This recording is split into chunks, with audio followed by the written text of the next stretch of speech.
First ever factory outlet Mukunda jewellery KPHP Kothapet Khammam Somajiguda Hanamkonda.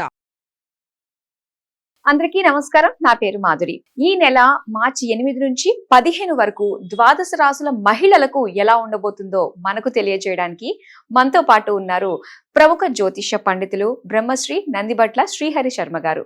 నమస్కారం గురువు గారు. వాగర్థావివ సంపృక్తౌ వాగర్థ ప్రతిపత్తయే జగతః పితరౌ వందే పార్వతీ పరమేశ్వరౌ ఆదిత్యాయ చ సోమాయ మంగళాయ బుధాయ చ గురు శుక్ర శనిభ్యశ్చరాహవే కేతవే నమః. శృంగేరి జగద్గురు పీఠాధిపతులకి కంచపీఠాధిపతులకి నమస్కారములు తెలియజేసుకుంటూ కార్యక్రమాన్ని ప్రారంభిద్దాం. నమస్కారం గురువు గారు. గురుగారు, ఇక ధనుసు రాశి వారికి ఎలా ఉండబోతుందో తెలియజేస్తారా? మార్చి 8వ తారీఖు నుంచి 15వ తారీఖు వరకు ధనుస్సు రాశిలో జన్మించినటువంటి మహిళలకి ఏ విధంగా ఉండబోతుందో క్లుప్తంగా తెలియచేసుకునే ప్రయత్నం చేద్దాం. ముఖ్యంగా గమనించుకున్నట్లయితే ప్రధానంగా యోగించేటువంటి గ్రహాలు సంపూర్ణముగా ఎక్కువగానే ఉన్నాయి. అంటే రాశికి సంబంధించి కుజుడు రాశిని వీక్షించడం ఇది అద్భుతమైనటువంటి యోగంగా చెప్పవచ్చు. 8వ తారీఖు నుంచి 15వ తారీఖు వరకు అలుపెరగని పోరాటం చేసే శక్తిని సామర్థ్యాన్ని మీకు కలగచేస్తాడు కుజుడు. అంటే ఏంటి? ఇప్పటి వరకు ఏదైతే మీరు ఆలోచన చేసి ఉన్నారో, ఏ పని ప్రారంభించాలన్నా, ఏదన్నా చెయ్యాలనుకున్నా, లేకపోతే ఇలా చేస్తే బాగుండని ఆలోచించి ఉండి ఉంటారు కదా, వాటన్నిటికీ కూడాను కార్యరూపం దాల్చడానికి అనుకూలించే సమయంగా చెప్పవచ్చు. కుజుడు మీకు యోగాన్ని కలగచేస్తున్నాడు. ముఖ్యంగా విదేశీ యానము, విదేశీ విద్యకు సంబంధించి చేయే ప్రయత్నాలు ఏవైతే ఉంటాయో విద్యార్థులకి తప్పకుండా అవి సఫలీకృతమవుతాయి. ముఖ్యంగా ఎన్నాళ్ళ నుంచో కొంత ప్రయాణాలు చేయాల్సినటువంటి పరిస్థితి వస్తుంది. అవన్నీ వాయిదా పడుతున్నటువంటి ప్రయాణాలకి మీకు మార్గం సుగమం అవుతుంది. కాబట్టి ఇబ్బంది పడాల్సిన అవసరం లేదు. ఇక ముఖ్యంగా నిరుద్యోగ మహిళలు ఎవరైతే ఉంటారో వాళ్ళకి ఇది చాలా మంచి సమయంగా చెప్పవచ్చు. ఉద్యోగం లభించి తీరుతుంది. గత 15 రోజుల కంటే ఇంకా బాగుంటుంది. ఇంకా అవకాశం తక్కువగా ఉంది 15వ తారీఖు వరకే. కాబట్టి ఈ 15వ తారీఖు లోపల ఉన్నటువంటి సమయాన్ని మీరు సద్వినియోగపరచుకోండి. ప్రయత్నాలు ముమ్మరంగా చేయండి. ఆత్మవిశ్వాసంతో ముందడుగు వేయండి.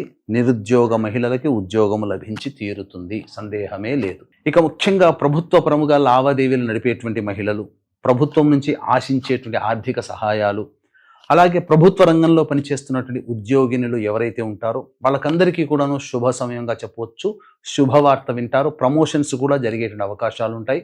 ఇక ప్రైవేట్ పరంగా చూస్తే వేరే సంస్థలలో ఉద్యోగం కోసం ప్రయత్నించేటువంటి మహిళలు ఎవరైతే ఉంటారో వాళ్ళకందరికీ కూడాను యోగదాయకమైనటువంటి పరిస్థితి ఉంటుంది. ఖచ్చితంగా మీరు ఆశించిందే మీకు లభిస్తుంది అని చెప్పవచ్చు. ఇక శుక్రుడు, బుధుడు, రాహు ఈ యొక్క గ్రహాల యొక్క పరిస్థితి ప్రభావం వలన ప్రధానంగా మీ మాటకి విలువ పెరుగుతుంది. దాంపత్యపరంగా వస్తున్నటువంటి విభేదాలు కావచ్చు, లేకపోతే వ్యాపారపరంగా భాగస్వాముల మధ్య ఉన్నటువంటి విభేదాలు కావచ్చు, అవన్నీ కూడా ఒక కొలిక్కి వస్తాయి. మీరు చేసే ప్రతి ప్రయత్నంలో ఇతరుల సహాయ సహకారాలు మీరు పొందకుండానే మీరు ఆశించడం జరుగుతుంది.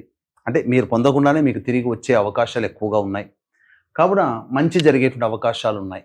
కావున ముందడుగు వేసే ప్రయత్నం చేయండి. కాకపోతే ప్రధానంగా 2 కారణాలు ఈ 8వ తారీఖు నుంచి 15వ తారీఖు వరకు ఇప్పుడు చాలా బాగుగా చెప్పుకున్నటువంటి వాటిట్లో కొన్ని ఇబ్బందికర పరిస్థితులు వ్యతిరేకంగా 2 కారణాల వల్ల మీకు జరగబోతున్నాయి. ఒకటి, గురుబలం లేదు. రెండవది, 14వ తారీఖు రోజున ఏర్పడుతున్నటువంటి చంద్రగ్రహణ ప్రభావం. ఈ 2 కారణాల వల్ల గురుగ్రహం అనుకూలంగా లేకపోవడం వల్ల ఏమవుతుంది? చేసిన పనే 2-3 సార్లు చేయాల్సి వస్తుంది. ప్రతి పనులలో ఆటంకాలు ఎదుర్కోవాల్సి వస్తుంది. కష్టపడి ఎంత పని చేసినా ఫలితం దక్కదేమో అనే భావనకు వచ్చేసేస్తారు ఈ గురువు అనుకూలంగా లేకపోవడం వల్ల. ప్రధానంగా విద్య యందు కావచ్చు, లేకపోతే ధనపరమైనటువంటి లావాదేవీలలో కొంత ఇబ్బందికర పరిస్థితులు మీరు పొందుతారు. ఇక చంద్రగ్రహణ ప్రభావం అంటారా? ఏం జరగబోతుంది? 15వ తారీఖు తర్వాత గ్రహాలు ఎలాగో మారుతున్నాయి. కొన్ని గ్రహాల వల్ల కొన్ని ఇబ్బందికర పరిస్థితులు వస్తాయి. గ్రహణం తర్వాత కొంత వివాదాలు అనేటువంటి అదృష్టపరముగా కొన్ని అన్ని దగ్గర దాకా వచ్చి వెనక్కి వెళ్ళిపోతూ ఉంటుంటాయి. కాబట్టి గ్రహణ దోష నివారణ అనేటువంటి జరిపించుకుంటే మంచిది. ఏ రంగంలో ఉన్నటువంటి వాళ్ళకి బాగుంటుంది, ఏ రంగంలో ఉన్నటువంటి వాళ్ళకి బాగుండదు అంటే ఒక్క కారణం చెబుతాను. ఇప్పుడు కొన్ని చెప్పుకోబోయే రంగంలో ఉన్న వాళ్ళకి తప్ప మిగతా అన్ని రంగాలలో ఉన్నటువంటి ఉద్యోగస్తులు, వ్యాపారస్తులు, వృత్తుల్లో ఉన్నటువంటి వాళ్ళకందరికీ బాగుంటుంది. ఎవరికి బాగుండదు? ముఖ్యంగా ఫుడ్కు సంబంధించి బిజినెస్ చేస్తున్నటువంటి వాళ్ళు, అనగా restaurant, hotels, general stores, super markets, FMCG products, fruit వ్యాపారస్తులు, తీర్థయాత్రలు, పూజా స్టోర్స్ నడుపుకునేటువంటి వాళ్ళు, జ్యువెలరీ రంగము, ఎడ్యుకేషనల్ ఇన్స్టిట్యూషన్స్ నడుపుకునేటువంటి వాళ్ళు, ఇలాంటి వాళ్ళు కానీ, టీచర్లు కానీ, ఆయా రంగాల్లో పనిచేస్తున్నటువంటి ఉద్యోగస్తులు కానీ ఇబ్బందికర పరిస్థితులు ఎదురవుతాయి. మిగతా ఇప్పుడు చెప్పినటువంటి రంగాలలో తప్ప మిగతా ఏ రంగంలో పనిచేస్తున్న మహిళలైనా, ఏ రంగాలను నిర్వహిస్తున్నటువంటి వ్యాపారంలో ఉన్న మహిళలైనా, చెప్పినటువంటి కాకుండా ఏ రంగంలో ఉన్నటువంటి వృత్తుల వాళ్ళైనా కానీ ఆనందదాయకమైనటువంటి పరిస్థితి పొందుతారు. ధనాదాయం చాలా చక్కగా ఉంటుంది. అలాగే ధనపరమైనటువంటి సమస్యల్ని తీర్చుకుంటారు. కాబట్టి జాగ్రత్తలు పాటించండి. ఇక 8వ తారీఖు నుంచి 15వ తారీఖు వరకు రోజువారీ జీవితంలో ఏ విధంగా ఉంటుందో తెలుసుకునే ప్రయత్నం చేద్దాం. 8, 9 తారీఖుల్లో ఇతరుల సహాయ సహకారాలతో మీకున్నటువంటి సమస్యల్ని పరిష్కరించుకుంటారు. ధనపరమైనటువంటి సమస్యలు తీరుతాయి. ఆనందంగా గడుపుతారు. జీవితంలో సంతోషంగా ఈ 8, 9 తారీఖుల్లో ఉంటారని చెప్పవచ్చు. 10, 11, 12, 13, 14 ఈ 5 రోజుల పాటు మీకు సమస్యాత్మకమైనటువంటి జీవితాన్ని గడపడం అనేటువంటిది జరుగుతుంది. ముఖ్యంగా మానసిక ప్రశాంతత లోపిస్తుంది. కుటుంబ సభ్యులలో ముఖ్యంగా సంతానంతో విభేదాలు, సంతానం మూలకంగా ఖర్చులు, సమస్యలు పెరుగుతాయి. ఒక జిగ్జాగ్ లాగా ఉంటుంది. ఏ పని చేయాలన్నా కానీ ఆనందకరంగా ఉండలేనటువంటి పరిస్థితి నెలకొని ఉంటుంది. కాబట్టి ఖర్చుల శాతాన్ని తగ్గించుకోవడము, ఖర్చుల్ని వాయిదా వేసుకోవడం చేసుకుంటే చాలా మేలనేటువంటి విషయాన్ని గమనించుకోవాలి. ఇక 15వ తారీఖు రోజున మాత్రం మీరు చేస్తున్నటువంటి వృత్తి, ఉద్యోగ, వ్యాపారాల్లో మీకు అనుకూలత ఎక్కువగా ఉంటుంది. చక్కగా మంచి జరుగుతుందని చెప్పవచ్చు. గుర్తుపెట్టుకోండి, 10, 11, 12, 13, 14 తారీఖుల్లో ఈ 5 రోజులు మాత్రం అనుకూలంగా ఉండదు. కాబట్టి నిర్ణయాలు అంత వేగిరంగా తీసుకునే ప్రయత్నం చేయకండి.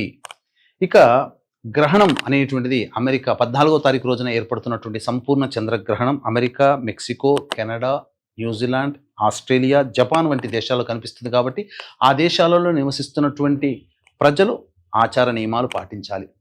మరి మన భారతదేశానికి సంగతి ఏంటి అని అంటే, మన భారతదేశంలో ఈ గ్రహణం కనిపించదు. కానీ ఈ యొక్క గ్రహణ ప్రభావం ప్రపంచవ్యాప్తంగా నివసిస్తున్నటువంటి ప్రజల మీద ఉంటుంది. కాబట్టి ఈ యొక్క సంబంధించి మేష, వృషభ, కర్కాటక, సింహ, కన్య, వృశ్చిక, ధనస్సు, మకర, కుంభ రాశులలో జన్మించినటువంటి వారు ఈ యొక్క గ్రహణ దోష ప్రభావానికి గురవుతారు. కాబట్టి ఈ గ్రహణ దోష నివారణార్థమే మన పీఠం ఆధ్వర్యంలో 14వ తారీఖు రోజున ఉదయం 9 గంటలకి గ్రహణ దోష నివారణ హోమాలు పర్ హెడ్ 2100 రూపాయలకి చేయించడం జరుగుతుంది. అవకాశం ఉంటే మేష, వృషభ, కర్కాటక, సింహ, కన్య, వృశ్చిక, ధనస్సు, మకర, కుంభ, మీన రాశుల్లో జన్మించినటువంటి వారు ఈ యొక్క గ్రహణ దోష నివారణ కార్యక్రమంలో మీ గోతనామాలు నమోదు చేసుకోవచ్చు.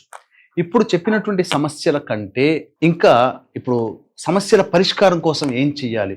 ప్రధానంగా ప్రతిరోజు దత్త అష్టకం, కాలభైరవాష్టక పారాయణం రోజుకి 3 సార్లు పఠించండి.